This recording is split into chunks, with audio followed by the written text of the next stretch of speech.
Hi hello friends. Fitness కోసం రోజు జిమ్కి వెళ్ళి వెయిట్లు ఎత్తడం మాత్రమే కాదు, అప్పుడప్పుడు హార్ట్ రేటు డెవలప్ అవ్వడానికి, స్టామినా, కన్సిస్టెన్సీ అండ్ ఫ్లెక్సిబిలిటీ రావడానికి ఇలాంటి స్పోర్ట్స్ కూడా badminton good for the heart, good for consistency, mobility అన్నిటికీ మంచిది. ఏదో 5 days జిమ్ చేస్తే 2 days మధ్యలో బ్యాడ్మింటన్ కానీ జాగింగ్ కానీ మీరు చేస్తే మంచిది. వెయిట్ కూడా తగ్గించుకోవడానికి చాలా మంచిది. కానీ వెయిట్ తగ్గించాలంటే ఇప్పుడు 2 hours బ్యాడ్మింటన్ ఆడి మళ్ళీ వెంటనే క్యాలరీస్ కార్బోస్ ఫిల్ చేసామంటే వెయిట్ అయితే తగ్గదు.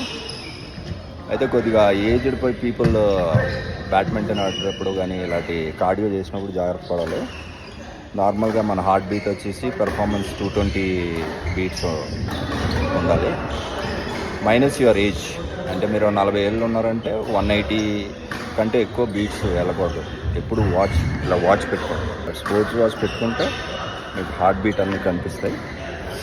ఇప్పుడు కూడా మీ మ్యాక్సిమం హార్ట్ బీటు ఎక్సీడ్ అవ్వకూడదు. ఎక్సీడ్ అయితే హార్ట్ మీద లోడ్ పడుతుంది. అందుకే వాచ్ చేస్తూ ఉండాలి. 220 minus your age, that is the maximum limit you can stretch your heart. Keep playing, keep rocking, be healthy, keep smiling.